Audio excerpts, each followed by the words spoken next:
Namaste. I wanted to send out a little information about some of the misconceptions that arise in yoga. And I talked about the gunas as an understanding of the forces of the universe in the last little clip. Now, in our physical human being, there is something related to this, connected to these forces of inertia, energy, and the sattvic force of ongoing thought information. The first one, going with tamas, the Grunthies. The Grunthies are barriers, something that prevents us from moving forward along a spiritual path. In fact, for most people, it prevents people from ever waking up to the spiritual path.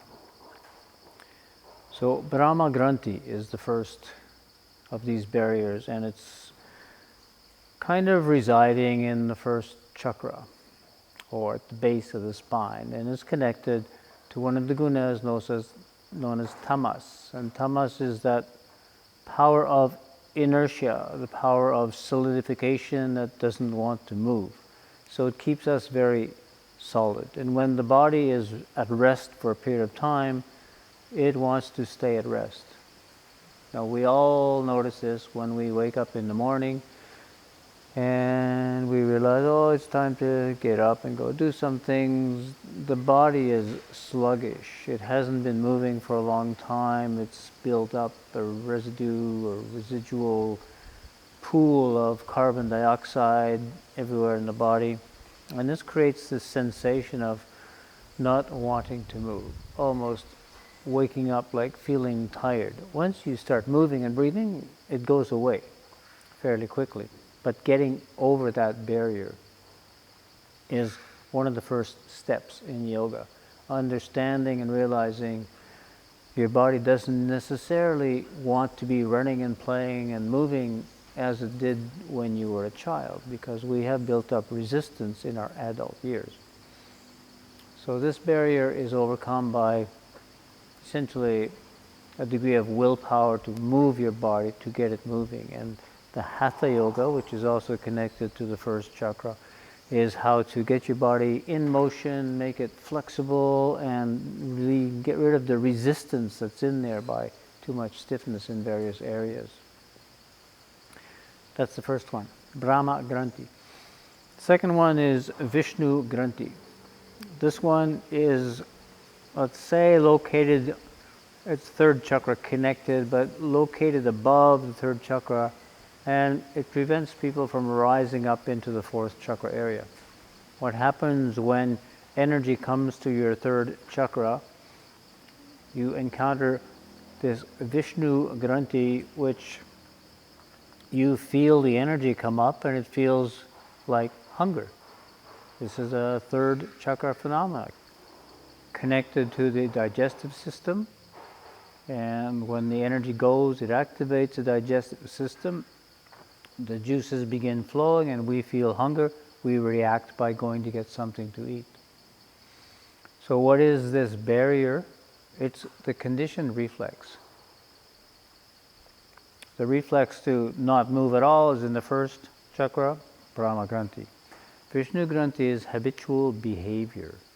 We react automatically to things. Conditioned reflexes, like energy comes up, you feel hunger, you go around, look for something to eat. All of these are habitual patterns that get kind of woven into us.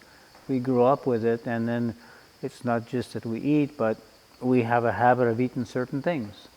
And we go and reach for the same food, or go to the same restaurant, or we repeat an action that we have done in the past. So habitual behavior, which I'm also calling conditioned reflex, because they're closely connected.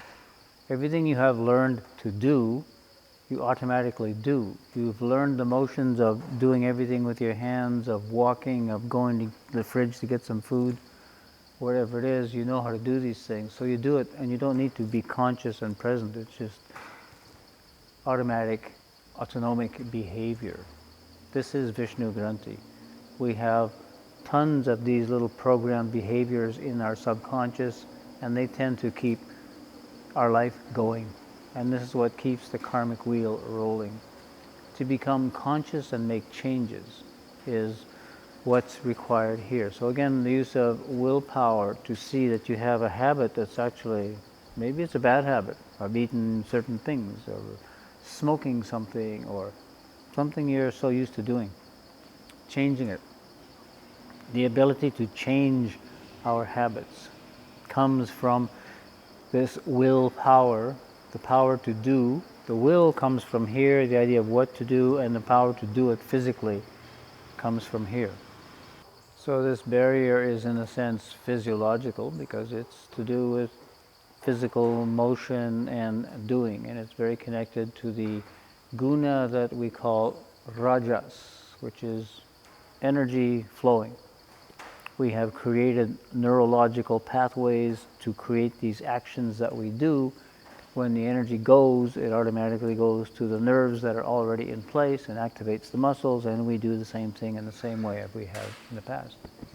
So initiating changes requires the willpower to see what needs to be changed and make ourselves do it, and we do it repetitively, the new concept, the new way of behaving, until that becomes the habit.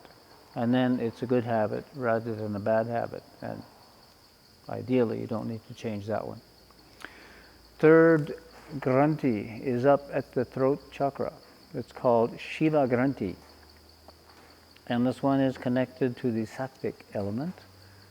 It has to do with, fifth chakra is the power of vibration and sound. It's not just the words you're speaking, but the voice in your head, your thinking.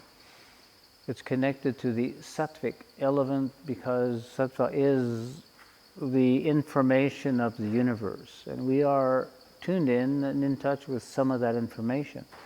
And even if we don't have that information, the vibration of it coming through our brain activates thinking, which we can then channel into our memories and our possibilities as we see them now, without reaching into this realm of infinite possibilities. So it's an ongoing thought process, and the energy is ongoing, and it tends to make us keep thinking. How many of us out there can just turn off the thinking machine and be in this peaceful state of mind? It's difficult just to achieve that. The barrier is here because the energy of the universe is propelling this thought wave, this idea, this whole realm of ideas is flowing around, and our brains are tuning into it and want to think. So, controlling the thought, learning to do real-time meditation where you stop thinking and be in the moment is how we get beyond this barrier. And that is a difficult challenge for most people. So realize these are actualities. We do have physical resistance when our body doesn't move much. We do have habitual patterns of behaviors that need to be overcome to change our behavior into something more yogic and along the lines of a spiritual development. And we need to stop the thinking machine. Let's go back to Patanjali. Modifications of the mind are what disturb the yogic state of meditation. So we need to stop the modifications of the mind. That is the third barrier. Brahma Grunty, Vishnu Grunty, Shiva Grunty.